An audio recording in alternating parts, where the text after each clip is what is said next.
Bismillahirrahmanirrahim. Assalamualaikum warahmatullahi wabarakatuh.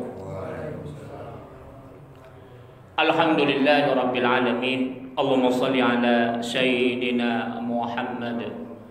Yang Allah muliakan para jamaah Musalla Usmaniyah yang dirahmati Allah.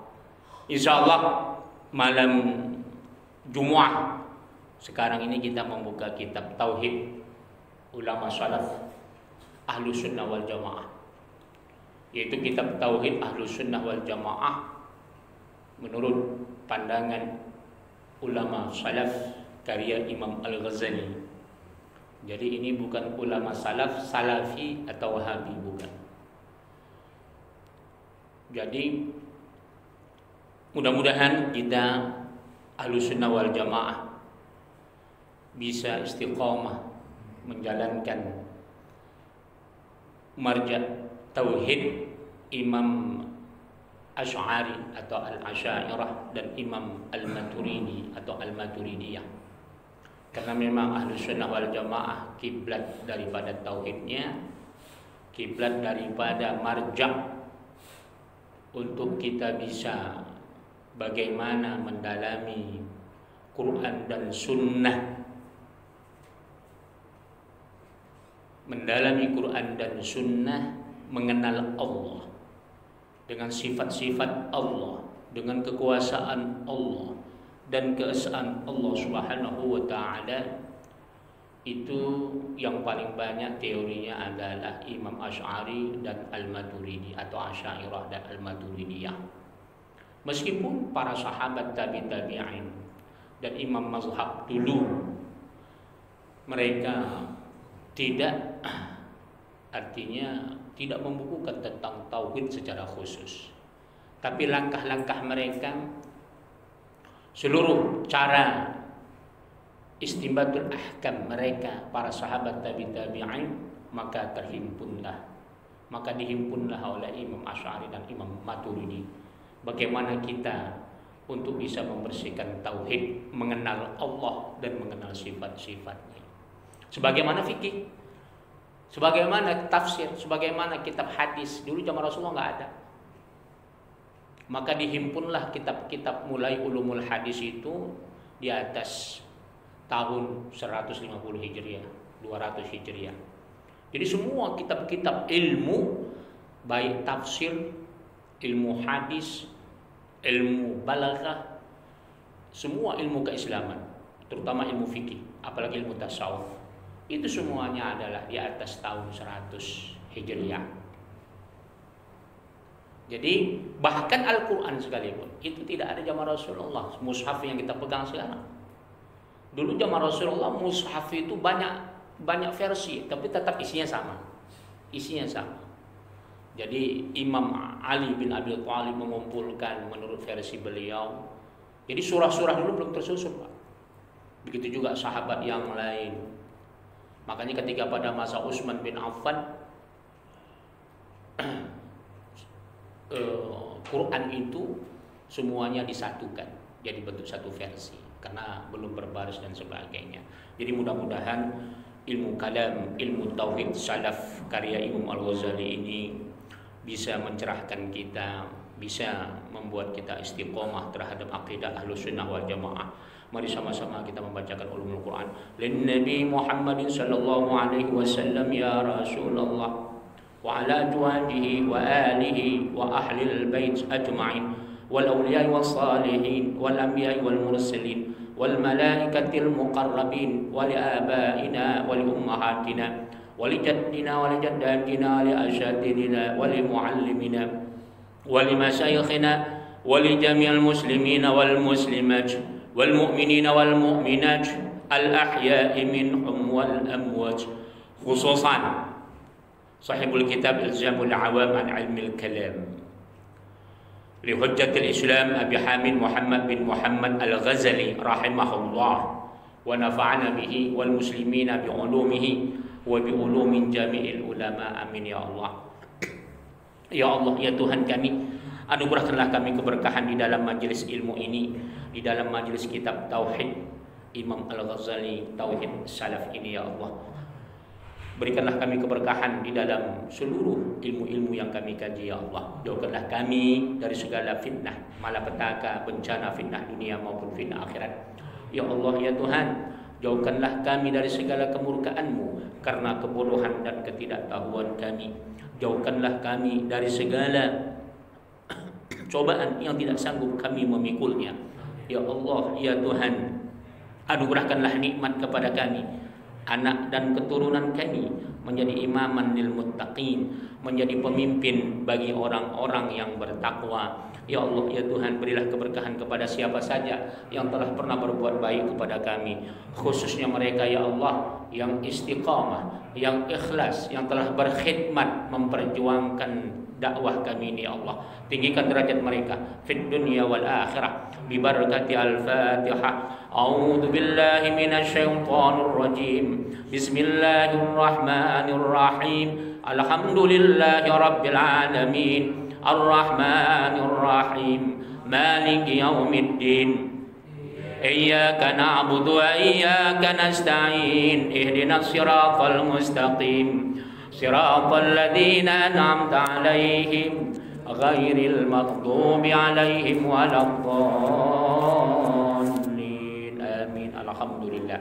Kita sudah sampai halaman 4, masih wazifatul ula. Tugas yang pertama daripada penjabaran Imam Ghazali untuk menepis daripada tauhid hasbiyah.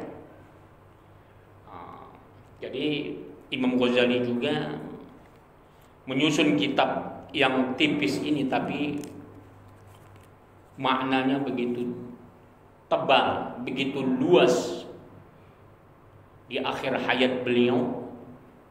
Jadi dulu dikenal dengan aliran haswiyah, taswihat, atau al-musabbahah, atau juga dikenal dengan ahlut tasbih.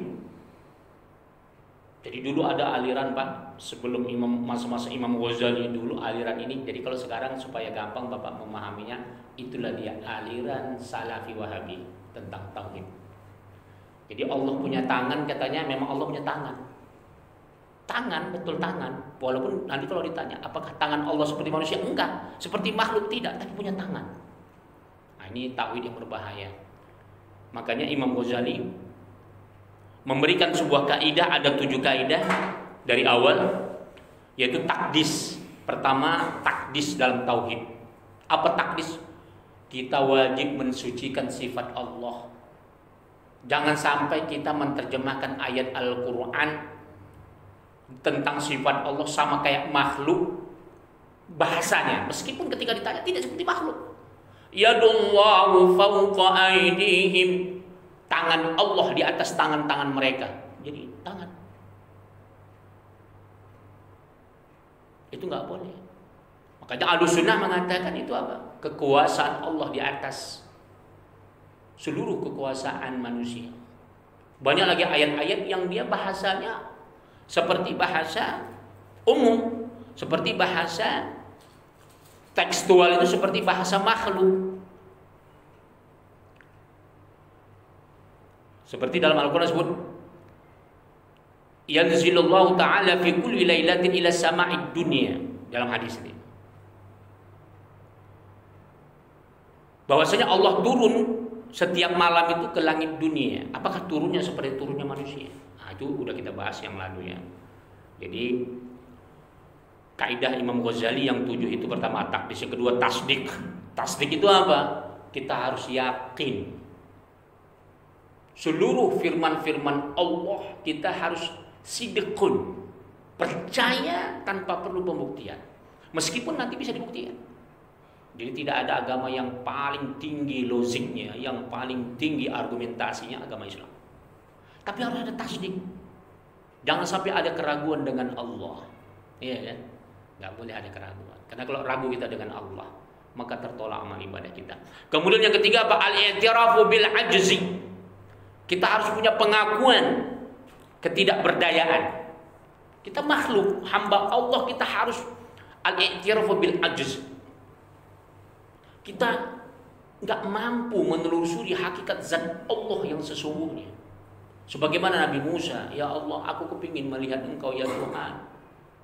Kata Allah tak bisa. Tapi ngotot juga Nabi Musa. Akhirnya apa? Kata Allah, kalau memang engkau kepingin jumpa aku, coba lihat gunung itu. Sebelum engkau melihat saya, kata Allah, ketika Allah ingin menunjukkan nurnya saja, gunung itu meleleh. Gak sanggup, apalagi dia. Sampai pingsan Nabi Musa alaihissalam. Itu ya. Kemudian apa? Yang keempat, as-sukun, diam. Jadi kaidah yang keempat dalam ilmu tauhid Ahlus Sunnah wal Jamaah, sukun, diam. Ketika kita nggak mampu memecahkan sifat-sifat Allah, kita diam, tapi harus tanamkan tasdik, keyakinan, dan tanamkan takdis, mensucikan sifat-sifat Allah. Jadi tauhid ahlu tasbih ini sudah jauh pada masa zaman Imam Ghazali ketimbang Ibnu Taimiyah dan Wahabi dan Salafi. Jadi Ibnu Taimiyah, Wahabi, Salafi sekarang itu sebenarnya plagiat daripada ahlu tasbih. Jadi Imam Ghazali jauh lebih tua. Bayangkan Imam Ghazali itu tahun 450 Hijriah sampai 505 Hijriah atau 1058 Miladiyah sampai 1111 Hijriah. Jadi perbandingannya apa? Imam Ghazali 156 tahun Imam Ghazali meninggal, 156 tahun. Ya, Imam Ghazali meninggal, baru lahir Ibnu Taimiyah. 1 abad lebih. 1 abad setengah lebih. Udah. Jadi itu plagiat. Makanya ketika inilah pentingnya turas, supaya kita tahu rahasia ulama-ulama yang dikultuskan, ulama-ulama yang dijadikan marja. Jadi kalau mereka menggugat kita mengkultuskan ulama, tapi mereka tanpa mereka sadari mereka mengkultuskan fatwanya Ibnu Taimiyah, fatwanya tauhid Syekh Abdul Wahhab, tanpa mereka sadari. Padahal itu plagiat. Begitu juga kalau kita mau menelusuri fatwa-fatwanya Ibnu Taimiyah, itu plagiat juga. Kemana? Ke kitab Ibnu Qudamah Al-Mughni wa Syarhul Kabir. Udah, itu jaraknya berapa? 116 tahun telah meninggal Ibnu Qudamah, baru lagi Ibnu Taimiyah. Bayangkan itu. Jadi pentingnya kita belajar tauhid ini jangan sampai salah mengikuti, karena memang sekarang ini viral. Seolah-olah mereka mengakunya tauhid salaf, ulama salaf. Ternyata tidak, bukan ulama salaf. Ahlu tasbih ini Pak, kitab turos ini tak ada yang bisa berani bantah, silahkan. Jadi jangan sampai kita salah mengatasnamakan agama, mengatasnamakan Nabi, mengatasnamakan Quran, tapi ternyata hawa nafsu kita yang kita kultuskan. Itu harus sangat hati-hati. Ini yang berbahaya. Makanya kalau kita mengkaji kitab turos, itu artinya kita merangkum seluruh ulama-ulama umat Islam, dari ulama salaf, dari sahabat tabi'in, terus sampai ulama mutaakhirin, dan itu pakem, ada autentik karya-karya mereka yang tidak diterjemahkan dengan hawa nafsu. Beda kalau kita ceramah-ceramah nggak perlu pakai kitab, iya kan? Cukup baca Alhamdulillahirabbil alamin, udah melawak, ya kan? Ceramah ngomong sana ngomong sini, tak dapat ilmu. Umat pun akhirnya sesat. Pulang dari mushola nggak ada yang bisa dibawa. Akhirnya apa? Disitulah terjadi sekarang ini penyimpangan tauhid, penyimpangan akidah. Mengerikan di Indonesia sekarang ini.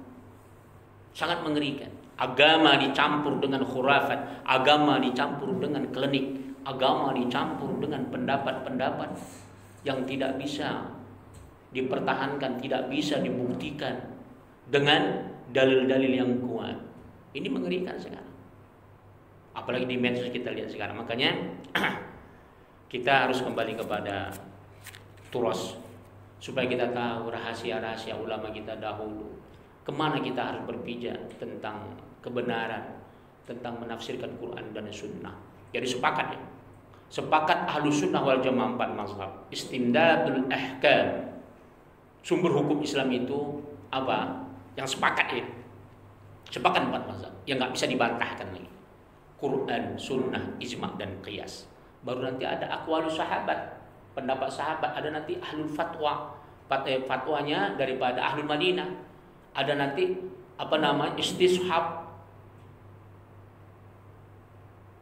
Ada nanti uruf dan sebagainya. Tapi itu ikhtilaf ulama kalau yang saya sebutkan berikutnya. Tapi kalau yang 4 ini, Quran, Sunnah, Ijma', Qiyas, ini tak ada yang bisa bantah kecuali Syiah, kecuali Khawarij. Tapi Syiah sendiri pun mereka terkecoh, mengingkari ijma', tapi mereka sepakat terhadap pendapat imamnya. Apa bedanya? Lebih parah lagi. Kalau ijma' di dalam Ahlus Sunnah itu adalah ulama-ulama ulama-ulama yang berkompeten. Kalau mereka apa bisa dipertanyakan?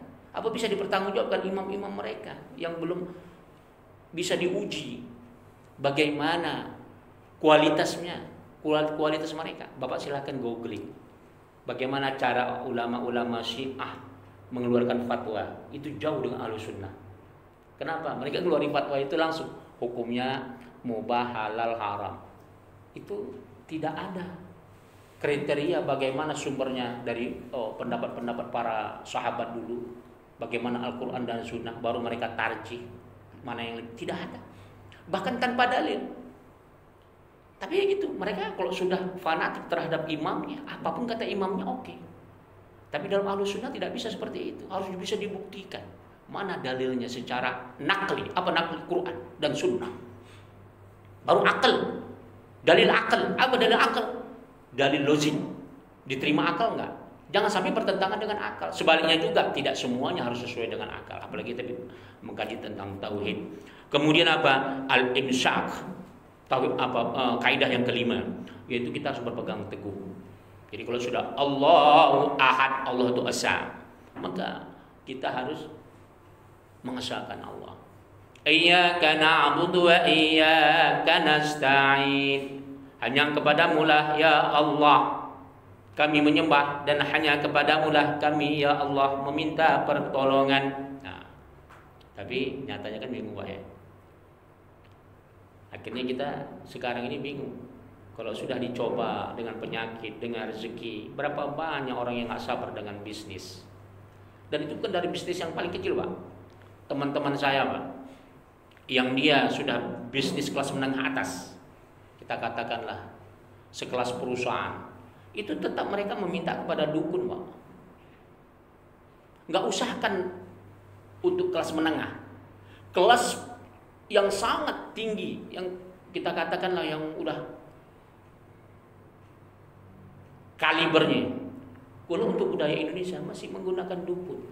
Udah nggak usahkan itu, presiden Pak masih menggunakan itu. Presiden, sekelas presiden. Di istana negara itu kalau untuk mengamankan istana Pak, itu mereka memanggil dukun-dukun, dan itu diakui oleh dukun sendiri. Dan itu nggak bisa ditutup-tutupin.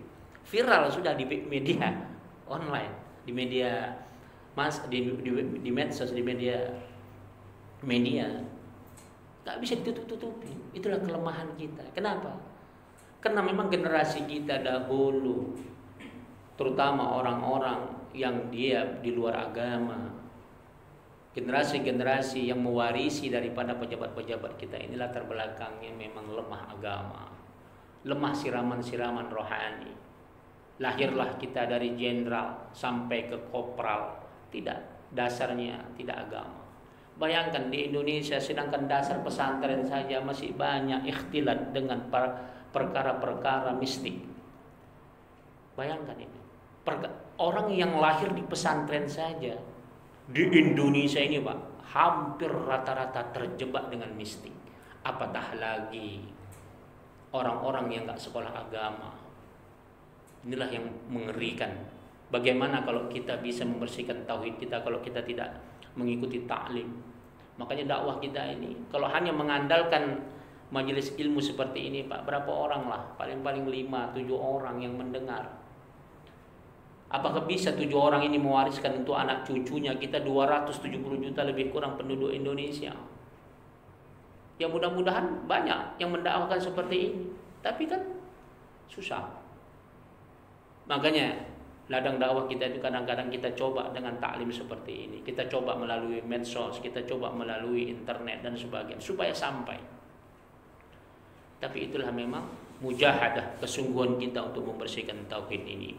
Karena kalau enggak, akhirnya simbol-simbol Islam itu hanya sebagai tameng. Islam ini hanya sebagai tameng saja, Pak. Kita Islam dan sebagainya, tapi lemah, keropos. Enggak ada pengetahuan agama sama sekali, fanatik saja. Tapi amal ibadah semuanya hancur. Sekarang ini mengerikan, sangat-sangat vulgar. Sangat-sangat vulgar menentang agama, sangat-sangat vulgar di medsos itu menentang Tuhannya, menentang kitabnya, meremehkan. Coba seorang intelektual tidak segan-segan, tidak ada sholat 5 waktu dalam Al-Quran. Udah, itu pernyataan basi. Dan itu bukan karena ilmu dia dapat seperti itu. Dia itu meniru videonya Profesor Said Agil yang mengatakan waktu-waktu sholat 5 waktu tidak eksplisit di dalam Al-Quran. Akhirnya dia mencontoh kalimat itu, ingin tampil beda, ingin seolah-olah penelitian. Maaf, kalau di depan saya suruh dia membaca Quran, belum mungkin nggak mengartikan Al-Fatihah pun tak bisa dia. Buru-buru dia mau mengeluarkan sebuah nazariyah, sebuah teori. Makanya Imam Samsi Ali, Imam Masjid Amerika New York itu, Pak, dia share ke saya larang dia, nggak usah dilayani. Dia itu jahil murakkab. Tahu jahil murakkab, Pak? Bodoh yang bertingkat-tingkat, bukan punya dasar agama. Meskipun dia seorang doktor komunikasi di Universitas Indonesia, nggak ada gunanya dilayani. Nanti kalau saya bacakan ayat Al-Qur'annya, aqimil shalah tarafain nahar wa zulafan minal lail. Udah. Itu Allah wajibkan salat. Salat kapan itu? Bisa nggak dia terjemahkan? Bisa nggak dia maksudkan? Tarafan nahar wa zulafan minal lail. Allah wajibkan kita salat di waktu siang dan malam. Kenapa Allah nggak langsung sebut khamsal awqat? Karena salat itu banyak, bukan salat wajib saja. Karena seandainya Allah hanya sebut angka langsung, khamsal awqat, 5 waktu dalam satu hari, satu malam, maka sholat tahajud, sholat witir, sholat duha, sholat tarawih, sholat sunat fajar, itu nanti dilemahkan. Udah, saya mau tanya, apa yang dikatakan wahyu? Mungkin dia nggak paham itu apa itu wahyu. Apakah perintah sholat itu melalui wahyu atau Al-Quran? Al-Quran itu bagian wahyu, apakah hanya itu wahyu? Paham nggak dia? Demi Allah, saya walaupun nggak kenal dia, bisa saya jengkali, Pak, nggak tahu dia itu. Apa itu dikatakan wahyu? Wahyu itu ada 2, mutalawin dan ghairu mutalawin. Apa itu mutalawin? Quran. Ghairu mutalawin sunnah. Hadis-hadis Rasulullah Sallallahu Alaihi Wasallam. Maka waktu-waktu yang kata Allah tarafan nahar wa zulafan minal lail, tegakkan solat ketika di penghujung siang, pada waktu siang dan malam. Solat siang apa? Zuhur dan asar. Ketika zulafan minal lail, maghrib, isya dan subuh. Baru menentukan waktu yang 5 melalui hadis. Apakah hadis itu bukan wahyu? Wa ma yantiqu 'anil hawa in huwa illa wahyu yuha. Makanya saya bilang nggak usah layani orang bodoh. Bapak bisa silakan lihat nanti di WA saya. Samsi itu saya larang. Nggak usah dilayani, jahil murakkab. Dia itu mencontek ketika Said Agil ngomong di depan orang-orang NU. Di Quran tidak ada dibilang sholat 5 waktu. Iya, kalimat 5 waktunya tidak. Tapi kewajiban sholat, waqimus shalah, itu jelas perintah. Amar al-aslu fil amal lil wujub.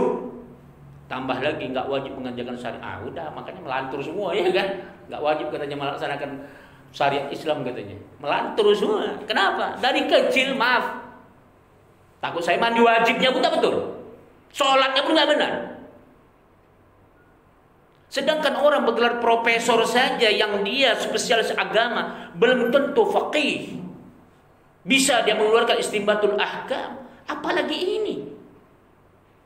Tapi orang-orang awam teracuni dengan pendapat-pendapat seperti ini. Teracuni. Itu dia ya. Kemudian terakhir apa? At-taslim li ahli. Serahkan kepada yang ahlinya, ahli dia. Jadi dalam tauhid itu kalau ketika kita berhadapan, ketika kita mengkaji Quran dan Sunnah, seperti dalam hadis-hadis disebutkan, Innallaha khamaratina Adam biyadih, sesungguhnya Allah dengan tangannya itu membentuk, menciptakan Nabi Adam. Apakah tangan seperti manusia? Berarti kita kan ketika ada orang awam yang lemah, maka sukut taslim, ya tanya kalau kita nggak paham. Ya kalau bahasa Al-Qur'annya apa? Fas'alu ahla dzikri in kuntum la ta'lamun.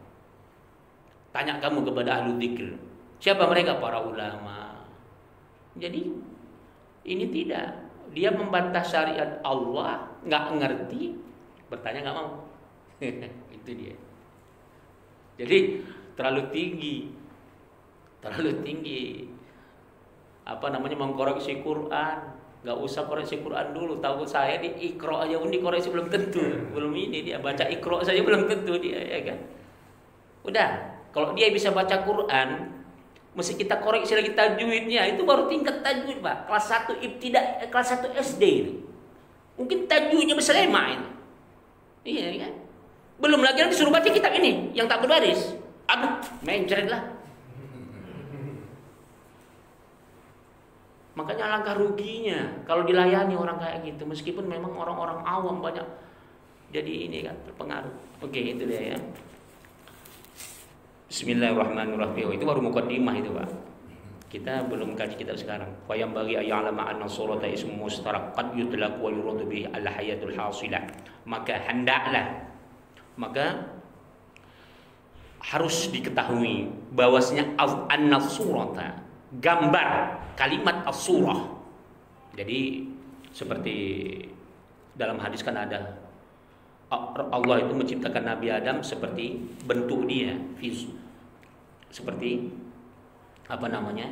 bentuk Allah, gambaran bentuk Allah. Jadi jangan sampai bentuk gambar, kalimat gambar itu ya, jangan diterjemahkan seolah-olah sama kayak manusia. Ataupun meskipun kita tidak mengatakan tidak seperti makhluk, tapi jangan kita terjemahkan kalimat surah dalam hadis tentang sifat Allah, tentang zat Allah.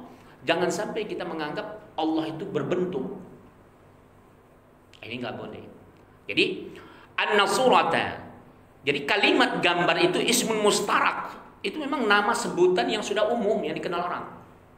Qad yutlaqu wa yuradu bihi al-hayatul al-hasilah fi ajsamin. Jadi yang dimaksud di situ apa? Yang dia itu menghendaki makna daripada gambar itu di situ ada mengandung pengertian al-hay'ah, bentuk. Al-hasilah fi ajsamin, sehingga bentuk itu akan sama seperti utuhnya fisik. Maka tidak boleh kita sampai membayangkan Allah itu ada fisiknya, sama gambarnya. Jadi di samping kita mengkaji tauhid, dalam kehidupan sehari-hari juga kita harus tahu. Maka ketika kita, jadi artinya ini kita perluas lagi ya. Di samping kita belajar teori tentang masalah ilmu tauhid ini, bahwasanya dalam sehari-hari ketika kita mengalami gangguan, cobaan dan sebagainya, jangan sampai kita ada keraguan dengan Allah. Jangan sampai kita seolah-olah Allah tidak menolong kita. Percayalah, sesakit apapun yang kita derita, seberat apapun cobaan yang kita alami, yakinlah Allah pasti berikan jalan keluar. Bapak akan bisa buktikan, tapi dengan syarat sabar dan yakin. Bapak akan buktikan nanti banyak seluruh gerakan kita, seluruh yang kita alami ketika kita sudah tawakal kepada Allah, maka di situ akan kita bisa mengetahui sesuatu yang di luar logika manusia Allah berikan sama kita tanpa kita sadari, tanpa kita di situ menunjukkan bahwasanya ada kuasa Allah yang hadir di situ. Ini pentingnya tauhid itu. Ini nggak bisa semua dilogikakan. Nggak ada yang bisa, manusia sehebat apapun manusia tidak bisa melogikakan hidupnya. Udah. Ahli pakar psikoanalisis Sigmund Freud itu sendiri, yang pakar ahli psikologi mendalami tentang jiwa manusia, dia sendiri masih galau. Dia belum bisa menempuh bagaimana hakikatnya manusia bisa mimpi. Coba, peristiwa mimpi itu saja nggak bisa dipecahkan. Bapak bisa pecahkan peristiwa mimpi? Paling-paling menebak-nebak. Menurut nenek moyang kita kalau mimpi ini begini-begini, tapi hakikatnya mimpi itu dari mana? Bisa Bapak gambarkan dari mana mimpi itu? Nyata atau tidak? Kemudian akal kita, ketika kita berhadapan dengan orang gila itu akalnya tidak sempurna. Apa bedanya dengan kita? Fisiknya sama. Kemana lari akalnya? Disitulah kita akan mengimani Allah Subhanahu wa ta'ala. Bagaimana makhluk Allah? Enggak semua makhluk Allah berbentuk fisik sebagaimana fisik kita. Sebagaimana fisik yang bisa dilihat, dipegang, diraba. Saya mau tanya, Bapak bisa nggak memegang wangi-wangian? Bisa nggak? Kita kentut, Pak. Ada nggak baunya? Tahu nggak kita warna bau kita itu warnanya apa? Kalau warna kotoran kita tahu ya kan? Kuning, hitam, merah, segala macam. Tapi saya mau tanya, warna kentut apa? Artinya, yang lahir dari diri kita sendiri kita nggak mampu logika kita memecahkannya. Apatah lagi Allah yang Maha Pencipta. Di sinilah pentingnya 7 kaidah tadi itu. 7 kaidah tadi yang sudah kita sebutkan itu ya. Kemudian apa? Mu'allafah, muwalladah, murattabah. Jadi katanya apa? Kalau fisik itu dia tersusun. Kemudian dia terus berproses, muwalladah. Atau apa muwalladah? Artinya dia terus terlahirkan. Artinya begini. Berproses itu apa? Contoh kita dulu kecil Pak ya. Tulang kita dulu kecil sebagai lahir. Kita nggak bisa berdiri, tapi lama-lama berproses terus jadi besar. Tulang kita kuat, kaki kita besar, kepala kita jadi besar, badan kita jadi besar. Yang dulunya mungkin hanya sekitar 2 jengkal, terus berproses dari kita segumpal darah dari dalam rahim ibu kita. Jadi kalau dia fisik pasti dia berproses, murattabah. Dia akan ada runtutannya, tartiban, tersusun. Maksusan, dan dia khusus. Mithlu seperti al-anfu, seperti hidung, wal ain, seperti mata, wal fam, wal khaddu, mulut, khaddu, pipi, allati huwa ajsam. Itulah dia fisik. Wa hiya luhum. Jadi kalau sudah berbentuk fisik maka dia itu terdiri daripada daging, wa izam, dan tulang. Wa qad yutlaq wa yurdu bihi ma laysa bi jismin. Maka tidak boleh, maka apa? Tidak boleh kita memanai surahnya Allah, ya, sama dengan jisim, dengan fisik. Itu dia. Wala hay'ah, dan tidak berbentuk fi jismin, seperti tidak berbentuk di dalam fisiknya. Jadi jangan sampai. Inilah dia kita bersihkan tauhid itu. Jadi meskipun mereka mengatakan tidak sama seperti makhluk, tapi nggak boleh bahasa itu kita sematkan seperti makhluk. Allah adalah arsy istawa. Allah di arsy, bersemayam di arsy. Jangan sampai seolah-olah dia duduk di singgasana istana. Seperti sebagaimana kata Ibnu Taimiyah, saya duduk di mimbar ini ya. Dibilangnya Allah itu duduk di arsy itu seperti saya duduk di sini katanya. Nah, ini harus diluruskan. Jadi tauhid Salafi Wahabi itu plagiat ya. Jadi ini saksinya kitab ini. Duluan lahir ini daripada Ibnu Taimiyah 156 tahun. Duluan lahir ini apalagi dibandingkan Syekh Abdul Wahab pendiri Wahabi yang di Saudi Arabia. Bayangkan itu berapa ratus tahun itu, berapa abad itu. Jadi plagiat, jangan sampai tauhid plagiat ngakunya tauhid salafi. Padahal kalimat salaf itu kan, itu sebenarnya ada ulama-ulama salaf, para sahabat tabi-tabi'in. Jadi banyak orang sekarang menjual agama, market syariah. Masa market syariah? Di dalamnya yang dijual produk-produk Yahudi ya kan? Ada nggak market syariah? Ada Pak. Di Medan dulu besar itu market syariah, bank syariah ya kan, perkreditan syariah, Perumahan syariah ternyata apa? Ternyata gamble ya kan. Banyak sekarang kredit syariah, tapi ternyata perjudian. Ternyata di situ semuanya penipuan. Itu. Jadi hati-hati, banyak simbol-simbol agama itu menjadi konsumsi publik untuk mereka mencari keuntungan. Dan ini bukan hanya perkara sosial, budaya, ekonomi, termasuk perkara batin, termasuk perkara tauhid, termasuk perkara keyakinan. Sekarang ini itu di Indonesia khususnya ya, yang paling mengerikan sekarang di Indonesia, mencampur adukan itu. Wala hay'ah, kita teruskan ya. Malaisa bijismin. Jadi maka Allah itu tidak sama dengan fisik. Wala hay'ah, dan tidak berbentuk fi jismin, di dalam sebuah jisim fisik. Wala huwa tartib, dan tidak tersusun fi ajsam, dalam fisik itu, kaqaulika, sebagaimana engkau menyebutkan arafa suratuhu wa ma yajri majrahu, maka diketahuilah bentuknya sebagaimana apa yang ada. Fal yatahaqqaq kullu mu'min anna surata fi haqqillah lam tutlaq li iradatil ma'na al-awwal. Maka sudah pasti semua orang beriman untuk memahami kalimat surah, gambar, kalimat gambar, bentuk, kalimat bentuk di dalam sifat Allah itu tidak tutlak, tidak bermaksud liiradatil ma'na al-awwal, sebagaimana makna yang pertama. Apa makna pertama yang tadi kita terangkannya? Bahwasanya seperti makhluk, seperti biasa, seperti punya daging, punya tulang, punya hidung. Jangan sampai Nabi. Jadi kalau dalam hadis qudsi bahwasanya innallaha khalaqa Adama ala suratihi wa inni ra'aitu rabbi ahsanu surah. Kata Rasulullah, sesungguhnya Allah menciptakan Nabi Adam itu seperti bentuknya. Nah, ini yang maksudnya. Ini.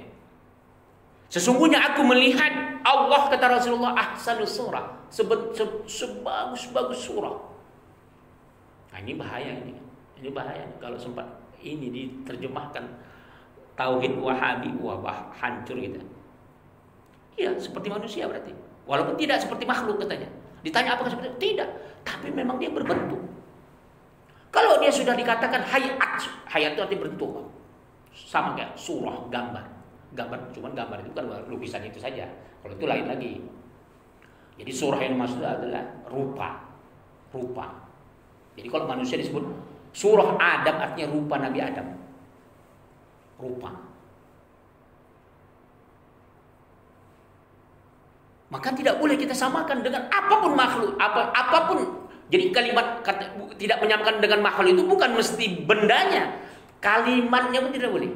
Artinya kita menyamakan. Iya, memang Allah berkepala. Sebagaimana dalam hadis itu kan berarti Allah berkepala kan, berhidung, punya telinga ya kan. Karena kan Allah menciptakan Nabi Adam seperti bentuknya. Karena banyak di dalam Al-Quran, bahkan di dalam hadis-hadis juga. Jadi kalau disebutkan yanzilullah ta'ala fi kulli lailatin ila sama'id dunya, setiap malam Allah itu turun ke langit dunia. Apakah turunnya seperti turunnya pesawat? Seperti turun kita dari rumah, turun kita dari tangga? Tidak. Nah, itu dia ya. Jam berapa kita Aisyah? Itu dia. Cuman kalau di sini kayaknya patokannya bukan Isa ini, ngaji di atas ini. Kalau udah ngaji di atas udahlah, konsentrasi hilang lah ini kan. Oke. Alladhi huwa jismun. Itulah dia. Jadi makna pertama tadi apa yang dimaksud Imam Ghazali? Jangan sampai kita menganggap meskipun tidak seperti makhluk, jangan sampai ada keyakinan kita Allah itu huwa jismun, berbentuk fisik, lahmi wa azmi, punya daging dan tulang. Apakah tulang sama kayak makhluk? Tidak, katanya. Maaf ya teman-teman salafi ini. Punya tulang, punya daging. Ditanya apakah seperti makhluk? Tidak, tapi punya tulang. Wah, kacau enggak? Bahaya.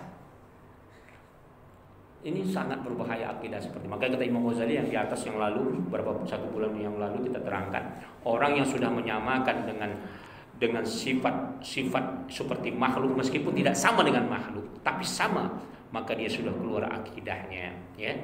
Di situ sudah keluar akidahnya. Hati-hati. Banyak umat Islam, Pak, yang keluar akidah dan batallah amal ibadahnya, tertolak, terhapus meskipun dia masih Islam. Itu bukan hanya perkara tauhid, termasuk juga akhlak. Jadi jangan mengira memang mereka Islam, tetap Islam, tapi bisa gugur tauhid, bisa gugur ibadah. Capek kita rukuk sujud, Pak, itu mardud, tertolak. Kenapa? Karena tauhid kita melenceng. Itu berbahaya. Sama kayak gini, kita sering bersedekah, kita sering berbuat baik, tapi mulut kita nggak bisa kita jaga. Wa ahbata a'malukum wa antum la tashurun. Maka akan leburlah, hancurlah perbuatan kita, kata Allah, tanpa kita sadari. La taj'alud du'a ar-rasul. Jangan kamu memanggil Rasulku. Jadi tak boleh menyamakan Allah sebut, Allah kiaskan ya dari ayat-ayat yang kita baca, la taj'alud du'a ar-rasul bainahu ka du'a ba'dikum ba'dha. Qad ya'lamu alladziina yatasallaluna minkum liwada falyahdharil ladziina yukhalifu an amri an tusibahum fitnatun aw yusibahum 'adzabun alim. Ya ayyuhalladzina amanu la tarfa'u aswatakum fawqa sawtin nabi wa la tajharu lahu bil qawli kahjari ba'dhu li ba'd an tahbata a'malukum wa antum la tash'urun. Udah. Ini ayat yang saya baca dua ini, Pak, yang berbeda. Udah. Ini ayat tentang akhlak kita kepada Rasul. Bayangkan, akhlak saja yang kita langgar bisa menyebabkan pertama fitnah, yang kedua perpecahan, yang ketiga gugur ibadah kita. Ahbatu a'malukum wa antum la tash'urun. Akhlak saja bisa menggugurkan amal ibadah kita. Kita umpamanya enggak berakhlak dengan tetangga. Kita umpamanya suka mengumpat-ngumpat, hasad, iri, dengki. Itu akan membakar amal ibadah kita. Bagaimana dengan tauhid? Nah, itu dia. Kalau sudah tauhid kita menyimpang, jadi tauhid menyimpang ini banyak. Satu sisi mereka menghantam orang-orang perdukunan, satu sisi mereka menghantam khurafat-khurafat, tapi tanpa mereka sadari dia meyakini Allah bisurah, dia meyakini Allah musabbahah, tasyabbuh. Hati-hati, berbahaya. Jadi inilah memang kita harus sabar untuk meluruskannya, berbahaya. Jadi jangan sampai menganggap mereka mensyirikkan perbuatan yang syirik, bagus, baik, tapi tanpa disadari mereka sudah melanggar tauhid mereka sendiri. Nauzubillah, tsumma nauzubillah ya. Silakan kalau ada pertanyaan, kalau kita teruskan.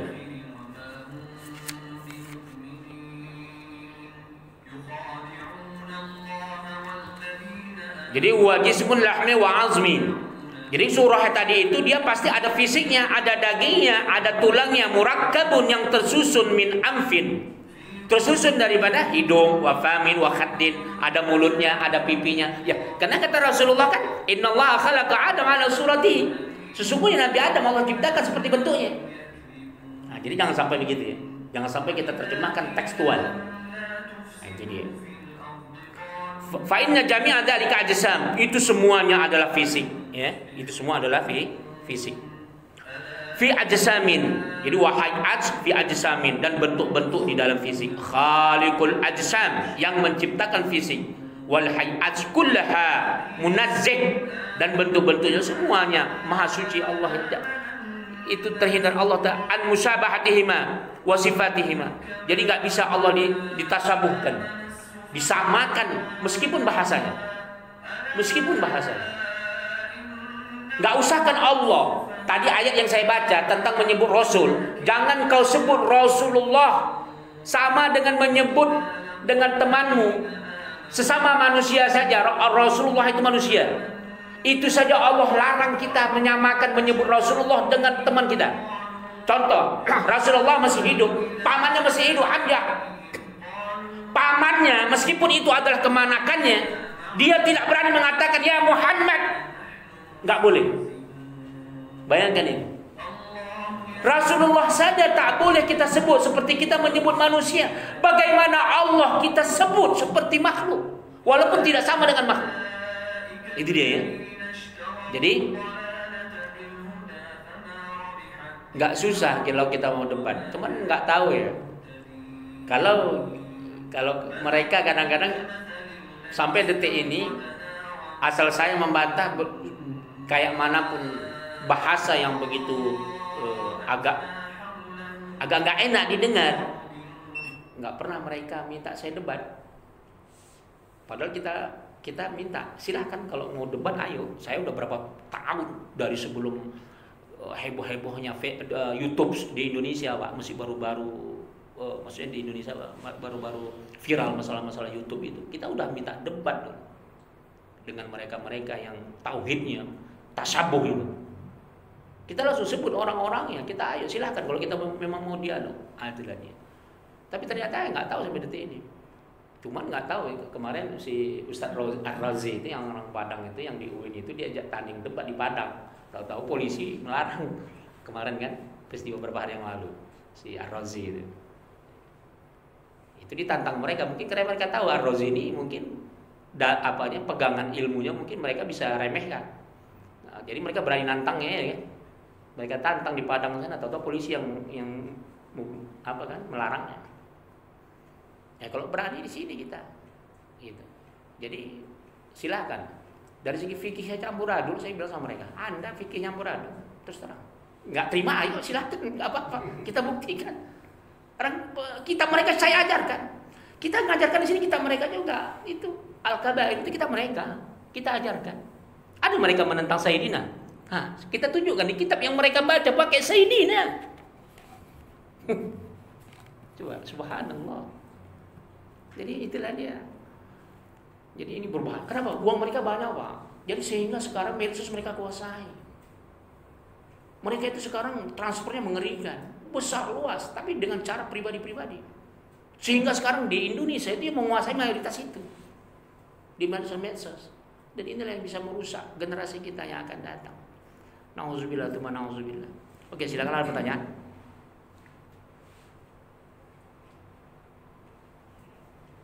Wa idza 'alima hadza yaqinan fa huwa mu'min fa in khatara lah. Jadi apabila ada orang beriman yang dia yakin seperti ini, wah ini khatara lahu. Wah ini bahaya ini. Khatara lahu.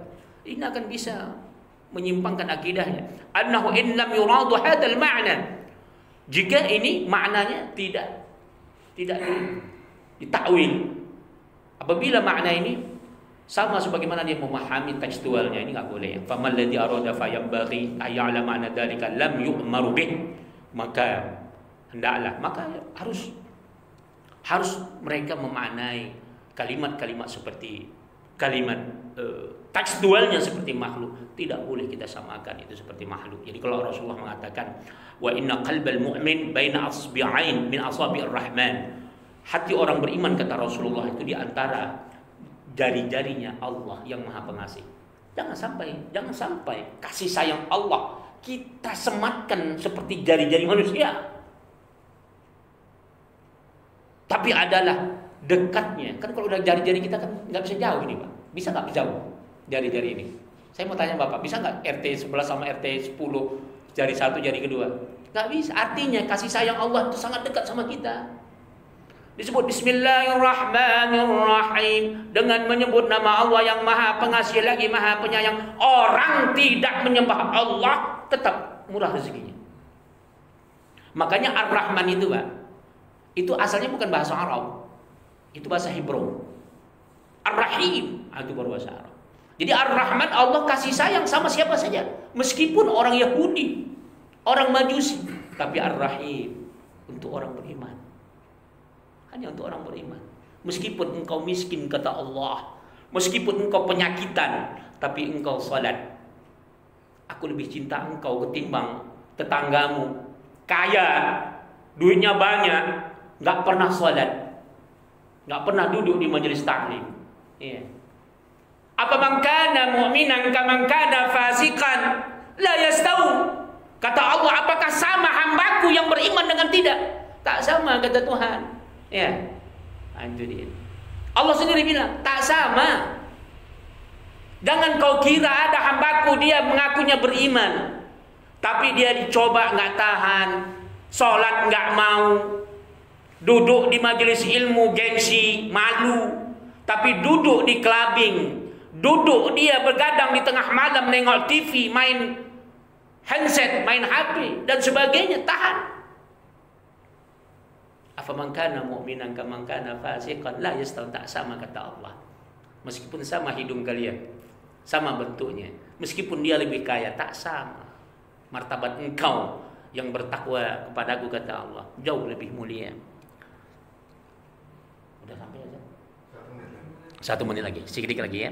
Fayam bagi udahnya. Jadi bal lam yu'maru bih. Jadi nggak boleh ya, kita tidak dianjurkan untuk menyebut kalimat-kalimat tekstual sama antara makhluk dengan zat Allah. Bal amara bi alla yakhud fihi. Maka dianjurkan jangan sampai kita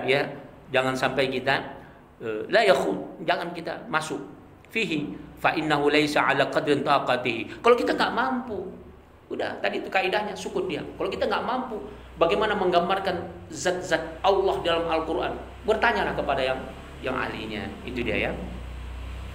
Lakinna yanbaghi an ya'taqida anna uridu bihi ma'na yaliqu bi jalalillahi. Maka harus ya meyakini akidah keyakinan itu sesuai makna yang dikehendaki, sesuai dengan apa? Ketinggian sifat-sifat Allah wa azamatu dan keagungannya. Mimma laysa bijismin. Jadi Allah tidak berbentuk fisik. Itu dia ya. Wallahu taala a'lam bisawab. Jadi intinya jangan sampai akidah kita melenceng. Ini sekarang memang cobaan kita adalah ekonomi. Gara-gara ekonomi semua ajaran kita ini kadang-kadang semuanya bisa tenggelam. Berapa banyak orang menghormati, menghargai siapa saja karena uang. Dia nggak peduli siapapun orang itu, bangsakah dia, tapi dia bisa memberi uang, dia akan dihormati. Tapi meskipun itu ulama, gurunya, kalau nggak bisa ngasih uang, jangan coba-coba mau dituruti. Meskipun dia ulama, gurunya sendiri, akan dikangkanginya. Kalau dia sudah dapat orang lebih banyak memberi uang sama dia, memberi keuntungan sama dia. Maka inilah pentingnya kita dalam majelis ilmu, biar tahu Allah mengutus seluruh rasul, tidak ada yang kaya. Kata Rasulullah, aku diutus oleh Rasulullah, oleh Allah Subhanahu wa taala, tidak ada mewariskan, bukan tidak ada mewariskan uang dan harta, tapi yang diwariskan adalah al-ilmu. Maka disebut siapa mewariskan Rasulullah? Al-ulama warasatul anbiya. Fasbir nafsaka ma'al ladzina yad'una rabbahum fil ghadati wal 'ashyi yuriduna wajha wa la ta'du 'ainaka 'anhum turidu zinatil hayatid dunya. Sabar engkau harus sabar dengan ulama kata. Jangan ini dimarahi sedikit ngambek. Ya, ulama marah kita ngambek. Dulu kita ulama itu ngusir kita, Pak. Kita nggak ngambek. Sekarang ini dikritik saja nggak bisa. Kamu harus sabar kedua matamu dengan mereka. Jangan sampai kau palingkan kedua matamu kepada orang-orang yang fasik, kata Allah. Itu Allah sebut dalam Al-Quran. Jadi kita kalau nggak sabar dengan kritikan ulama, nggak sabar dengan nasihat ulama, kita samakan dengan, kadang-kadang kita lebih sabar kepada preman. Preman kalau memalak kita kasih upeti, sabar kita, Pak. Yang penting lancar bisnis kita. Tapi kalau ulama mengkritik, udah tersinggung dan sebagainya. Jangan sampai kalau preman kita sogok dengan uang, kita nggak peduli. Yang penting lancar bisnis kita. Tapi kalau ulama mengkritik, udah dia menganggap kita lebih parah dari preman. Nauzubillah tsumma nauzubillah. Itu ya. Bibarakatil Fatihah. A'udzubillahi minasyaitonir rajim. Bismillahirrahmanirrahim. Alhamdulillahirabbil alamin arrahmanir rahim maliki yaumiddin. Iyyaka na'budu wa iyyaka nasta'in shiratal mustaqim shiratal ladzina an'amta 'alaihim ghairil maghdubi 'alaihim waladdallin amin. Na'udzubillahi minasyaitonir rajim. Bismillahirrahmanirrahim. Allahumma ij'al hadzal majlis barakatan wa mubarakan wa ba'id 'alaina fitnatan minad dunya wal akhirah walhamdulillahi rabbil alamin. Assalamualaikum warahmatullahi wabarakatuh.